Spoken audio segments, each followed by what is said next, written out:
Hello and welcome to Alma, Missouri, where our cousin Darren's farm has been a pinnacle of the community for generations, but things have changed. New regulations and supply chain challenges have driven down prices. A large farm, once filled with animals and abundant harvest, has now been forced to take on significant debt, and a drought last year was the nail in the coffin. The poor weather resulted in over 100 acres of withered crops, and all of the animals had to be sold to prevent the farm from being turned over to the bank and put up for auction. Luckily, my brother Kyle and I are here to help with one last effort to turn things around. Can we save the family farm? In our last FS22 adventure, let's get to work and find out.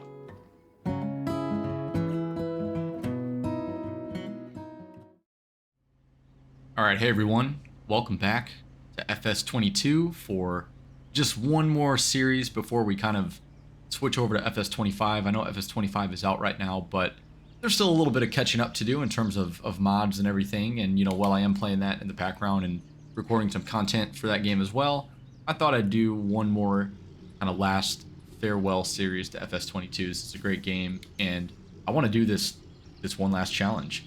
So we're just pulling into my cousin Darren's farm over here, which, as you can see, is quite an extensive operation. And it's unfortunate what's been going on in recent years. You know, there's just been a lot of low prices in the market, and you know, not a very high demand for goods. So it's caused, you know, his income levels to drop, and he's really struggling to kind of break even. And then just this past year, there was a big drought. His crops failed. We have over 100 acres on this farm of failed crops, and in those two fields back there, so it's really unfortunate. But my brother and I just rolled into town last night. We just got back from some breakfast, and now we are ready to get started with the day. So it is March, and we got so much to do. We have to get the fields prepped, cultivate the old crop, get rid of that is totally useless to us. And we just got to find some ways to make some money. So I think first things first, though, we did have a chance yesterday when we got in to kind of take a look around the farm at some of the equipment that he's got. So I just want to give you guys a quick little equipment tour before we actually get to work. So we got the 3 silos over there, a couple of augers to get the grain in and out of those silos. And then this garage is where we're going to keep a lot of our trucks and vehicles like that. So we have JCB telehandler. Actually one of the smaller tractors on the farm is a 7210. We don't have a ton of tractors, but there is some pretty big equipment on this farm, I will say that. So the biggest that I've ever used thus far, especially in, you know, FS22. I've always wanted to do something like this on a map like this, just a big American series, and so this is kind of a great way, I think, to do it. And we're helping out a family member of ours, so can't complain there. But yeah, so here's our 7210, and then we have this big case Steiger tractor. This thing is awesome. It's got the duals on it. I love this tractor. It's you know, an old workhorse, got plenty of horsepower, still runs fantastic, so that'll be fun. This truck here is an old GMC. What is it, the C7000 or 7500 or something like that? I forget the exact model number, but either way, I used to drive trucks like these when I did landscaping back in the day. So you don't need, you know, you do need a Class D CDL to drive these, so nothing crazy. But here's some Class A trucks right here. We got this old Kenworth, 1994, I want to say, or some 90s model year. So we got a Kenworth W900, beautiful grain trailer. Holds quite a bit of grain, and this thing pulls it just fine. But that's quite a hefty trailer. Very nice. Don't want to get rid of that. And over here we got an old Mack. This thing, I am excited to drive. This truck, this is just a real piece of history right here. Still running good. You know, that's been the workhorse on the farm for a little bit, well, quite a while actually, until they got the new dump truck here with the Kenworth. But yeah, that we're gonna put that to good use as well, because we're gonna have, hopefully at the end of the year, we're hopefully gonna have a lot of crops to harvest. So we'll just leave that open for now. And then if we walk over here to this little hangar over here, we got a lot of our grass equipment actually. So I'll give a little field overview in a minute, but you can see we got a couple of flatbed trailers over there. We got an old flatbed, and then we got a gooseneck trailer. Darren's truck can pull that. And we actually have a gooseneck attachment in our pickup as well, so we could haul some stuff around with that if we need to. And if we open the doors here, we see we got this old International, I think it's an 86 series tractor. Got the duals on it again, but this is just, you know, has been kind of demoted to the grasswork tractor. You know, not as powerful as some of the other ones. Surely can't handle the equipment for these hundreds of acres, or not hundreds, but over 100 plus acres of arable fields that we have on this farm. So kind of stuck to you know, running the mower. We got a bale wrapper, tedder, windrower, and then this square baler here that I don't think that the International can run it, but that's kind of what the John Deere is for that we just saw. Kind of a nice mid-range tractor. You know, we don't have, we always need one of those on the farm. So we're just gonna put this back in here for now, and then we're gonna go and head over to this big shed around the back of the garage here, and this is where some of the great, actually we can just kind of cut through here. This is where some of the great equipment is that I'm really excited to get my hands on. Like I said, I haven't had a chance to really operate some of the machinery of the, you know, to this scale yet. So this is going to be really fun. We just kind of, open the door here, we could see we have a Braidall spreader, huge 8R John Deere series with these massive tires on it. Look at the size of those. That's great. This is a beautiful tractor. I'm so excited to get in that. And then we got just a little seed runner trailer here. This will come in handy as a gooseneck, so we can pull it with either of our trucks. This is going to really come in handy for getting some stuff, you know, to and from the shop. And here's a couple of seed drills. So we have our seeder and our planter. I actually don't know which one is which, but anyway, one of them's a seeder, one of them's a planter. So we have both of those, and then we have a big disc harrow right here that we'll use for our cultivation. That's probably one of the first things that we're going to take out of the barn here. And then you can see over here, we got our crop sprayer, John Deere sprayer, big piece of machinery. They also tend to, Darren has been able to make some money by, you know, kind of renting this out to some of the local farmers in the area. So I don't know if we'll have time for any kind of contract work, but we'll see if, you know, we need some extra income. That's a great way to do it. And then we just got our grain cart and this massive X9 John Deere combine. Look at the size of this thing, man. This thing is awesome. Corn header, it's all folded up. When these things are unfolded, that's a truly massive piece of equipment. And then over here, we have the grain header that again is just, look at the size of this thing. Look at that. So that's awesome. Really excited to get my hands on that. But yeah, aside from that, we got these couple of greenhouses that we haven't had the chance to grow anything in here yet. It's just a springtime now, so we'll be able to grow some stuff in here. We'll get these all planted and watered and everything and ready to go. Here's our old cow barn. As you can see, there are no cows. Again, all the animals had to be sold to just, you know, avoid turning this over to the bank. And you can see, though, there are a lot of bales. And so I'm thinking what we're going to do is, you know, we're going to buy, or we're going to sell all these bales. I think that's going to be, you know, kind of a day one thing here because we need the money. And I'll get into that in a little bit. But those are going to come in handy for us. I'm really happy that we have those. Here's the old sheep pen.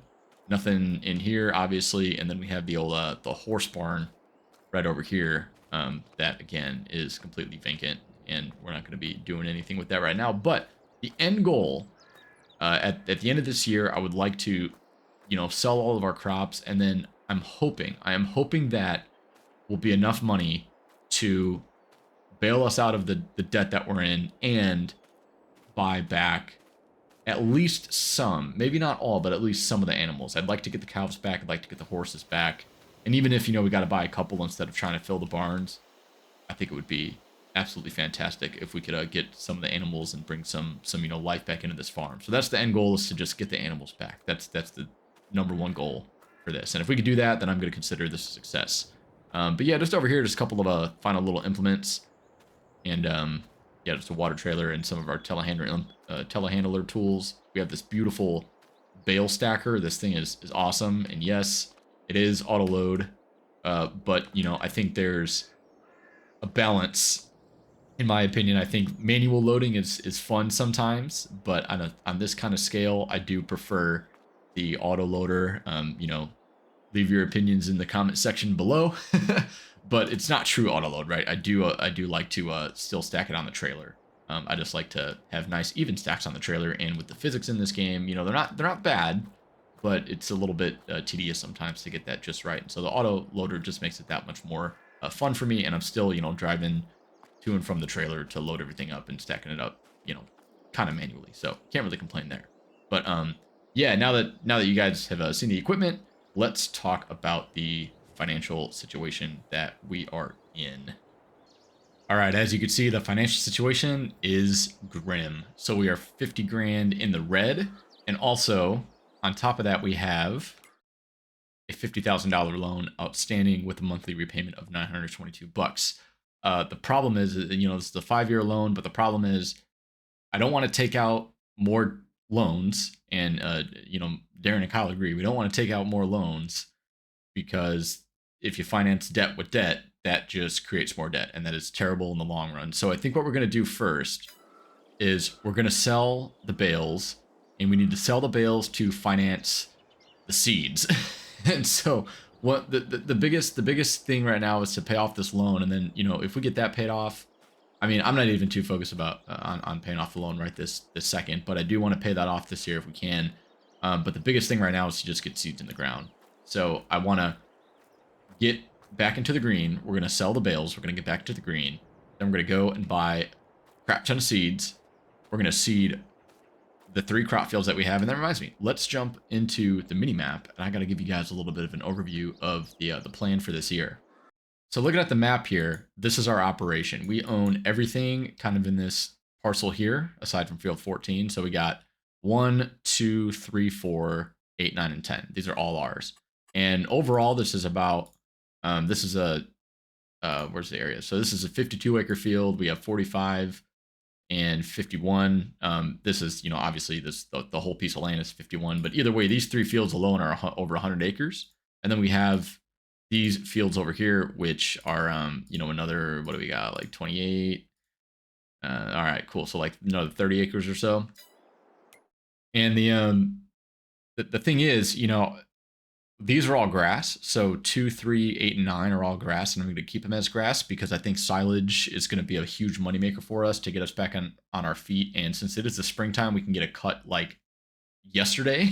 So that should be able to get us some real good money going into the summer. But 1 and 4 and 10, we're gonna actually sow some crops. So this one was oat, it is withered. This one was some barley, it is withered, and this was corn. And so what we're gonna do is we're actually going to, if you look at the crop rotation, we're gonna switch it up just a little bit. Instead of doing barley, we're gonna do wheat. And so this will give us a great deal of benefits to the crop rotation. We're going to implement something a little new, but we are going to stick with the corn and the oats. We're going to have those in the rotation as well. And so the plan obviously is we're going to take this oat field in field 1, we're going to plant, we're going to cultivate this, you know, just till it over, and then we're just going to plant corn here. In field 4, we're going to actually plant wheat. So this one's going to be, we might not get a great yield off of this, or not, maybe not great is the wrong word, but we're not going to get as good, like the best possible yield. We're not going to get the best possible yield that we can given the current rotation, but that's a risk I'm willing to take. It'll set us up well for years to come. And then in field 10, the corn crop, this is going to be the oat crop. So we're just kind of swapping these two here. And that'll give us, you know, 45 acres of corn and, you know, another like 50 some acres of oats. And then on top of that, we'll have our wheat. So a huge bountiful harvest awaits us at the end of this year. But the problem is we need to get field 4 sown today. And if we don't get it sown today, then we're going to have to plant it as a winter crop and harvest it next summer. And that's a year of harvest that is just going to be gone if we don't get that done today. So the plan is we're going to do 2, 3, 8, 9. We're going to get either Kyle or Darren to get started on some grass work, some grass mowing. Field 4, whoever's not doing that is going to start cultivating this and getting this soil prepped. And then I'm going to load the hay bales and sell them because we have to drive all the way over into town over here to the livestock dealer to sell those bales. And I know the prices are not great because it's the springtime. They're usually the best in the winter. But as you can see, that's totally irrelevant because we need the money. So we're just going to go ahead and start getting everybody to work. It's about 9:30 in the morning. We have a whole day ahead of us. And I am gonna play this game on I'll back out of the menu here, but I am gonna play this game with 1 month, like 1 day months, and then we're gonna do ×2 speed because I feel like that's a nice comfortable pace. We're not gonna be rushed, but it's gonna be, you know, give us a little bit of a sense of urgency here, as opposed to just like a 1-to-1 speed. As you could already see, I've already spent like 20 minutes just talking to you guys about all this when we could have been working. So yeah, I think I'm gonna have one of them hook up one of the big tractors to the cultivator, get going on field 4, and then I'm gonna go ahead and get started on some of the baling. So I will talk to you guys in just a second.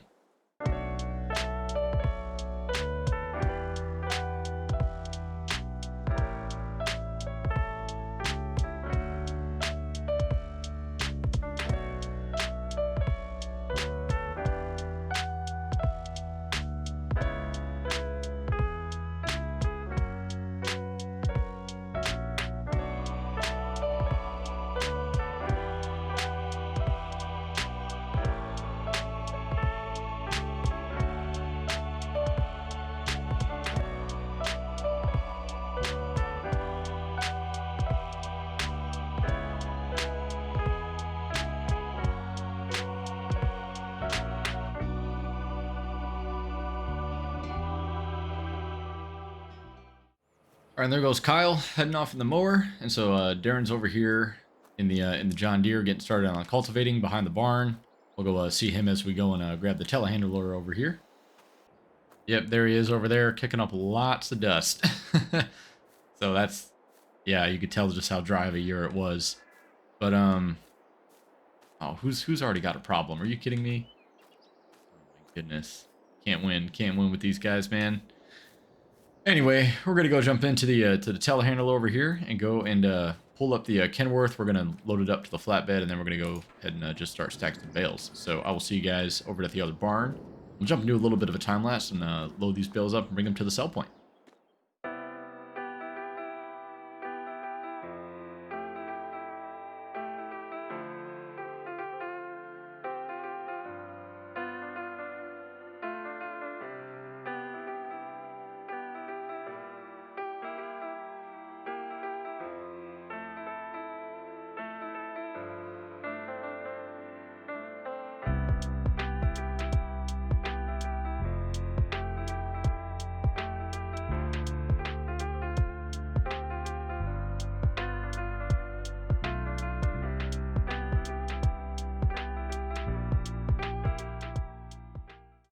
Oh, that is a fine load of bales, if I say so myself.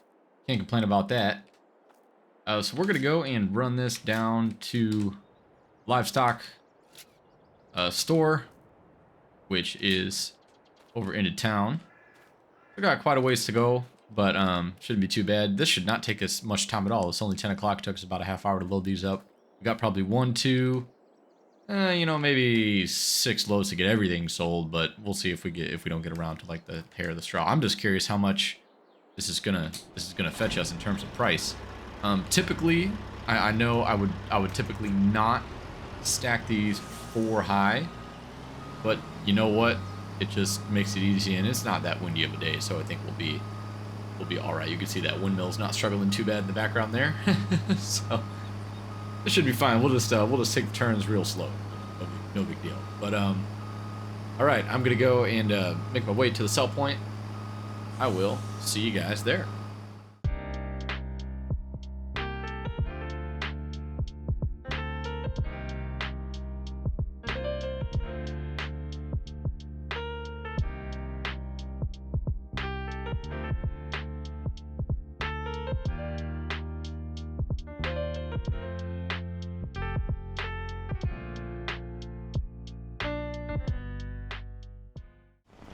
Alright, here we are, just coming up to the barn here. I'll wait for this guy to cross the street, or not. I took this turn way too late. Not gonna make it. Yeah, we're not gonna make that. That's embarrassing. I promise I know how to drive this thing. Just, you know, this game is a little bit different than American Truck Simulator. It doesn't always handle the best, but it's all good.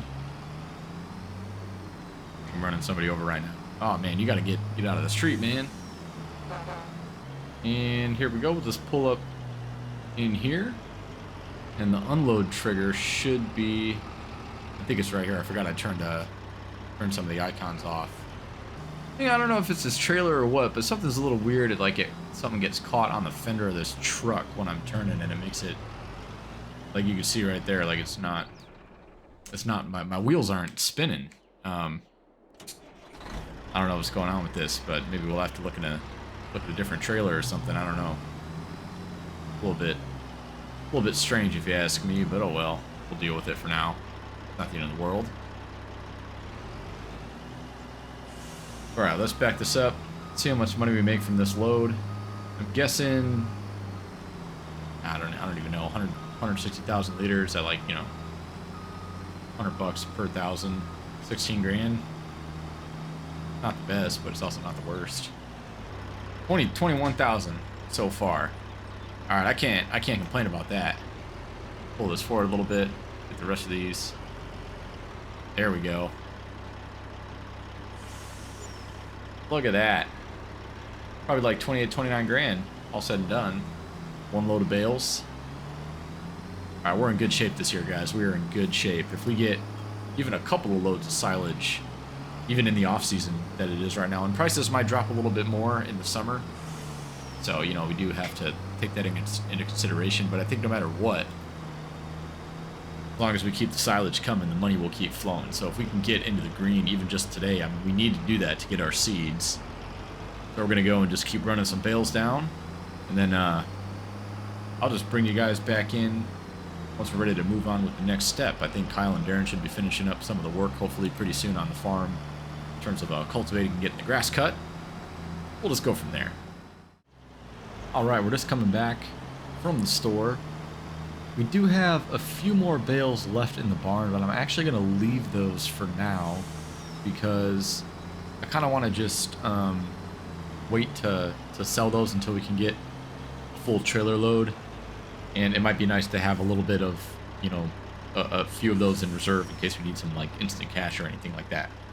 Because that is what's nice about having the hay, is that, you know, you don't need to wait for it to ferment like the silage or anything. So, anyway, just to get caught up on what we've been doing. So, when I was selling those bales, Darren and Kyle have been hard at work mowing the grass, actually, so we can get some grass bales made later and get those wrapped, turned into some silage. You know, let those start fermenting so we can make some more money and get those sold. But for now, I actually am going to jump into our pickup here, and I do think we have the gooseneck trailer. Yep, there we go. So yeah, so we have the gooseneck attachment, and we're actually gonna grab the I don't know if you saw earlier in the beginning of the episode, but we have a seed trailer, and I want to go and fill that up with some seed so we can actually get the wheat in the ground. And I just thought too, I do want to get some lime down on that field as well, so we have our lime spreader right here. I'm gonna go and run and get the seeds now real quick, since you know, the store's open. It is only 1:30 in the afternoon, so we still have plenty of time, but I just want to make sure that we get the seed trailer all loaded up, and then we'll go and grab some lime and start getting that down. But we should have no problem getting both of those things done today. We do have some pretty big equipment in terms of you know, our seeders and stuff, so I can't imagine that it'll take that long to get the seeds in the ground, but I just want to make sure that we have enough seeds because it is going to be a lot. So anyway, let's go ahead and run down to the store, get this filled up. I actually forget how much this holds, so we're going to cross that bridge when we get there. I think it's quite a bit, so hopefully we won't have to make too many trips to and from the store. We should be able to, I just hope that we can make this last like the entire time. And I would like to get it filled up with some fertilizer as well, so we'll see what happens. But either way, I'll see you guys at the store. All right, there we go. Got 4,000 liters of seeds in the trailer. It is half full, and we will fill, I think we'll fill the other half with fertilizer so that we can actually put that in the seeder a little bit better. And the fertilizer, though, we actually do have some sitting on the farm, or at the farm, in one of those little silos. So no need to buy any more of that. And that's great, because that would be pretty expensive. You know, buying fertilizer by the bag is much more expensive than buying it in bulk. And that's why, you know, Darren always kept a silo on the farm because it's just cheaper to get a bigger delivery rather than having to go, you know, to and from the store every time. And I think we should think about doing that for seeds as well, but seeds are a little bit more inexpensive, so I'm not too worried about that, even though you can see we just spent $3,200 on 4,000 liters of seeds. I don't think this is going to be enough, to be honest. I think we're going to have to make another trip back. Based on the calculations, we should, it's saying we should be able to get the field 4 sown with like 4,000-ish liters of seeds. But I just feel like that's super conservative given, you know, just how big that field is and like all these fields. So we'll see what happens. But anyway, we're just going to go back to the farm, and then I will jump into probably might steal the other John Deere, not the big one, but maybe the smaller one, so that we can get some lime down, since we don't need too much horsepower for that. But if I forget who's in that tractor, one of either Darren or Kyle's, I think probably pretty busy doing some windrowing with that tractor. So if that's the case, if they're not done with that by the time I get back, then I'll just jump in the big John Deere and take that one for the fun of it. So no complaints there. This is a beautiful tractor. I really want to drive it anyway, but we'll see. We'll see when we get back. So talk to you guys in a second. And yeah, it looks like they're still busy with that tractor, so I'm just gonna go ahead and take this one. Why not? We'll put this cultivator back in the shed for now. We'll bring that out in April again. I might clean it, I might not. We're gonna use it again very soon, so not too worried about that. I'll probably clean it, you know, maybe after that, since that's the next field we're going to do is going to be a lot bigger. But anyway, let's go hook up to the lime spreader, and then we actually have to go into town and go ahead to the rail station to pick up some lime. Again, that is great, you know, nicely for us. It's in bulk, so we should be saving some money by buying it in bulk. I think it's only like, it's actually pretty cheap if I remember correctly. It's like 100. I just checked the prices a little while ago. It was like 100 some bucks per 1,000 liters. So I was on the fence a little bit about getting the field limed because I was worried about how much it would cost, but I really don't think that cost is going to be an issue. And to come to think of it, you know, lime is always quite a lot cheaper than some of the other you know, obviously like fertilizer and stuff. So we're gonna go fill up, get back, and I'm sure this is gonna take us a couple of trips. I forget how much this spreader holds. I think it's like 10,000 or 12,000 liters, and I know that this field is going to take well over 20,000 liters of lime, so we're going to need to really you know, work quickly and efficiently here to be able to get the field seeded today as well. But I'm not too worried. I'll get this done, and we'll see you guys in a bit. All right, $2,807 for 15,600 liters of lime. Gotta say, not bad. I know, like I said, I know lime's cheap, but that actually makes me really happy because I feel like we're not gonna be too pressed for cash to get some lime down on these fields. And, you know, I always kind of forget the impact of actually putting lime down. I think I want to say it's 20% of a yield bonus to keep your fields limed. So, you know, everything else provided that we actually have good weather this year and the crop doesn't experience, you know, any kind of extreme difficulty like it did last year in terms of the drought. I'm hoping that getting this extra step of, you know, putting the lime down, getting this done is really going to help maximize our yield and really give us a great harvest this year. So every step counts. It's not a lot of money. We have, you know, plenty of cash in the bank just from those bales, and we got more bales coming, and then bountiful harvest at the end of the season. So really optimistic for this year, and hopefully we can get the farm back on its feet. But in the meantime, I will see you back at the farm. All right, here we are at the field 4. Just gonna unfold this. I actually don't know. I've never actually used this spreader with this additional, you know, like attachment on it, so I don't know how far this is gonna go. But we're just gonna find out. So let's just go ahead and power it up, and we'll just go ahead and get right to work.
All right, and there we go. That's a wrap on getting this field limed.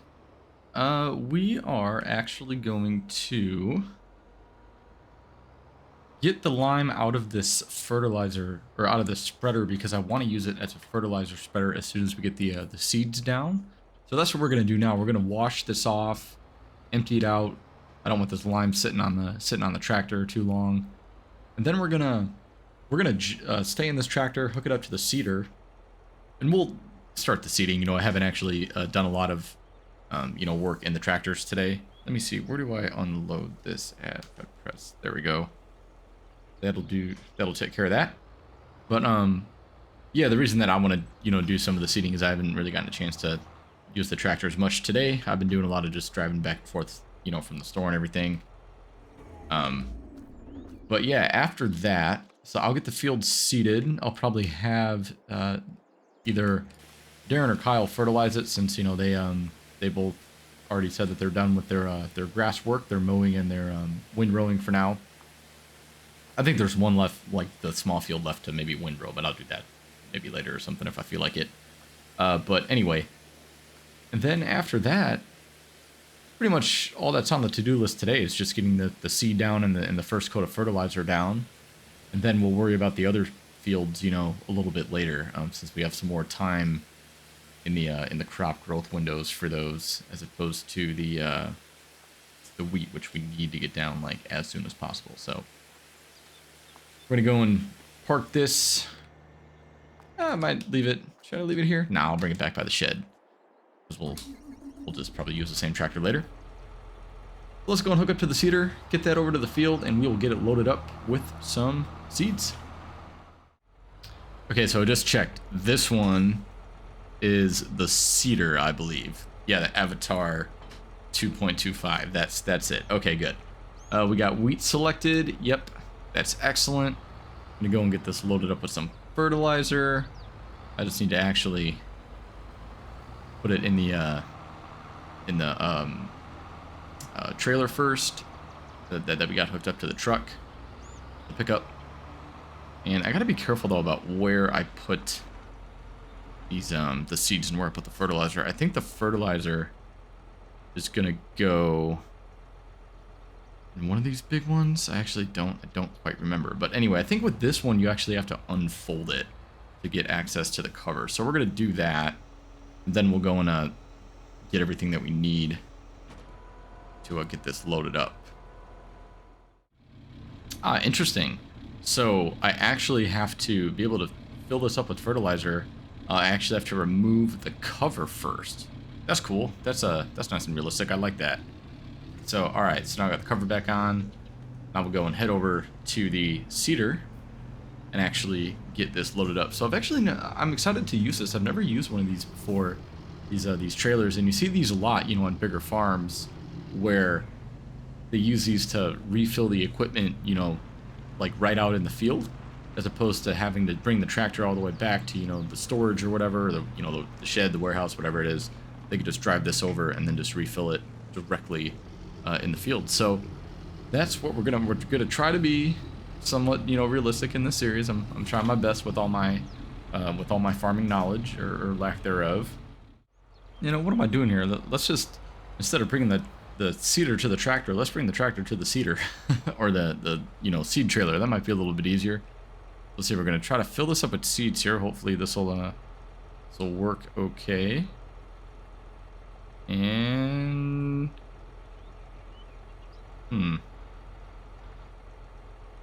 guess I know I need to fill the tool. We need to go and turn the pickup on first, maybe. There we go. Turn the pickup on, and now we got this filling up here. Perfect. So we'll fill up this first hopper, and then I think in the next hopper we're gonna do the solid fertilizer. So now we'll swap the pipe to the next thing, and then we'll back up. And I think this should, oh come on, please tell me, yes, perfect, just enough space. Then there is an extra compartment at the front, and I think that's for fertilizer as well, because if I remember correctly, we go through fertilizer way faster than we do seeds in this game, so it would be helpful to have that extra capacity for the fertilizer. So I'm gonna go and put the rest. Actually, I guess I'm going to fill it up first again because that's not going to really give us much, is it? But I wonder if I drive just up here, if I can even fill this a little bit, if it's going to work. Oh, it says we're full. Interesting. Yeah, I thought that little thing on the front there was an extra fertilizer spreader, but maybe it's already like built into the capacity. Cool. Well, either way, now we are going to get the cover back on here. So let's do that. There we go. It's that button. We'll back this up and just bring it around. Good. Sorry, I'm learning as I go. I'm glad that I figured out, you know, at least how to use this. I've always wanted to use kind of something like that. So, okay.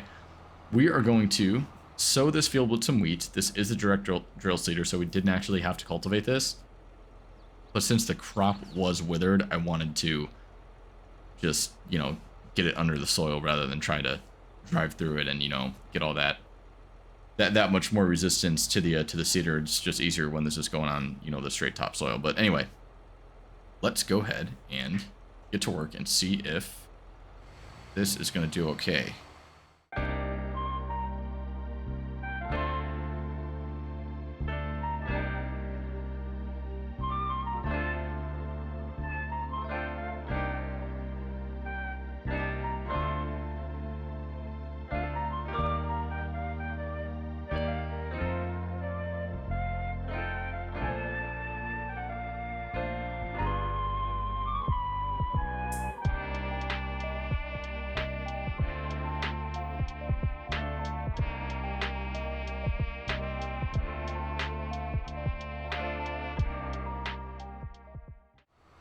Alright, so just a little update.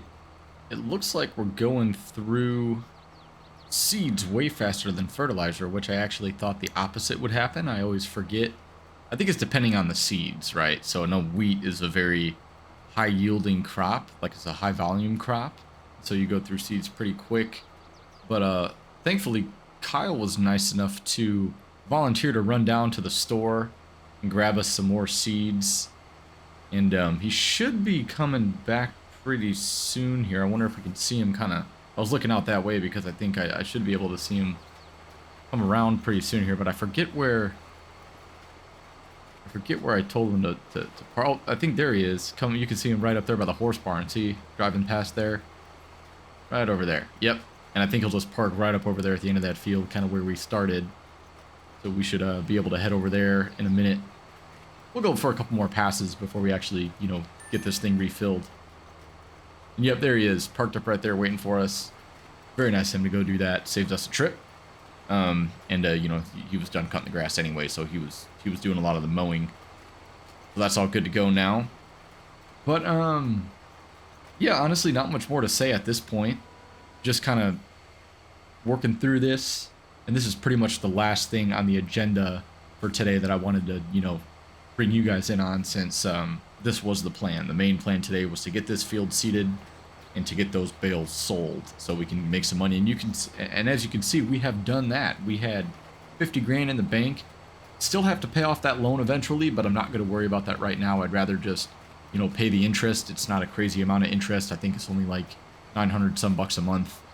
I mean, you know, 900 bucks a month is a good amount of money, but in the grand scheme of things, I'd rather have this money in the bank to buy everything that we need in terms of seeds and, you know, fertilizer if we need it, or herbicide if we need it. I know we still have some herbicide in stock, and that's really what we're going to use that sprayer for. So in the next episode, I'll bring you guys in when we're doing some crop care. That's going to be the main focus. It's going to be getting our fertilizers down, getting our herbicides down, and just generally just getting the rest of these fields sown. So we have this field that kind of wraps around to my... You see it on the right there, that cornfield. That was actually harvested. So, you know, they did use that to pay down some of the debt, but the crop still wasn't the greatest. So the price, you know, just, again, because of the drought and everything, the price was just very, very low. It just wasn't a good yielding crop this year. But at the very least, we were able to get it off the field. Or I guess they were. I wasn't here yet, but... at the end of the day, you know, that's good, so don't have to actually go through, and I don't think we got to plow or cultivate that field. My understanding is that this seeder is a direct drill seeder, so we should be able to just go right over that that harvested cornfield and just plant our oats directly over that. That would be awesome because it would save us a ton of time.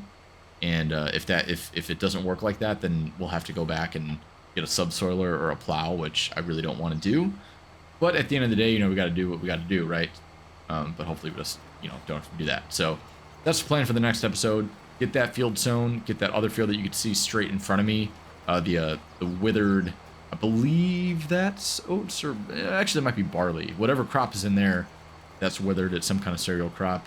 We're going to go through, we're going to cultivate that, get it out under the ground like we did with this one, and then we'll go do the same process that we're doing now and get that planted, and that's actually going to be our cornfield. So that one, we have our planter in the shed, we'll swap it out, get that planted and fertilized, and then we should have all of the crops in the ground by the end of the next episode. So really looking forward to that, and then we can turn our attention to, just thinking long term here, turn our attention to things like some grass work, getting some bales sold, and well, first made and then sold.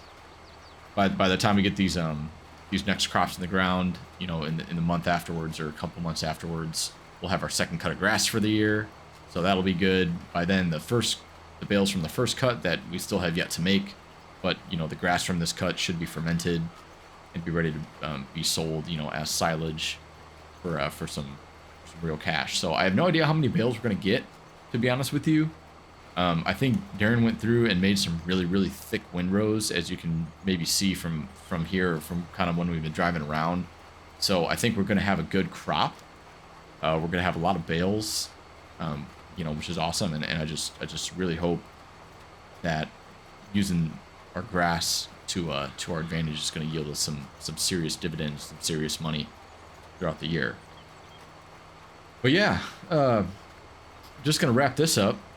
And I think I'm going to go ahead and just call it an episode right here. So nothing much to do today other than finish this up and get the fertilizer down. No need to have you guys stick around and wait around for that. So I will talk to you guys in the next episode. In the meantime, hope you all have a great week. Hope you're excited for this one last FS22 series as kind of a farewell to the game. And then we'll kind of turn our attention, full speed into FS25 unless you guys would like to see some other kind of FS22 series while we still got, a bunch of mods and everything, because it is going to take a little bit of time for FS25 to catch up. I get that.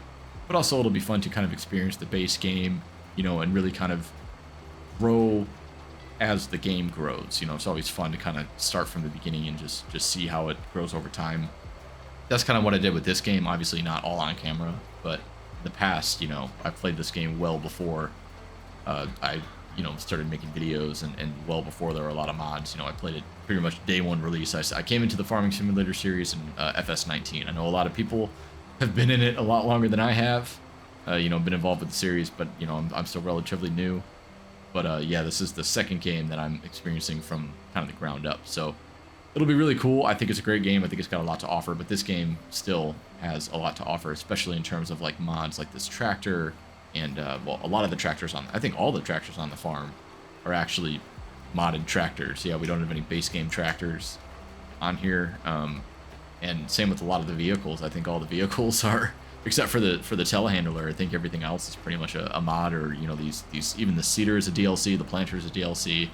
So just really, really cool stuff that's been added to the game over the years. But anyway, that's my rant for the episode. Sorry, you guys, had to stick around for that, but appreciate you listening, and appreciate you watching as always. And so, like I said, I hope you all have a great week, and I hope that you're excited to embark on this last FS22 journey as we bid farewell to the game and help save the family farm. So hopefully our work pays off. I will catch you guys in the next episode. Peace out.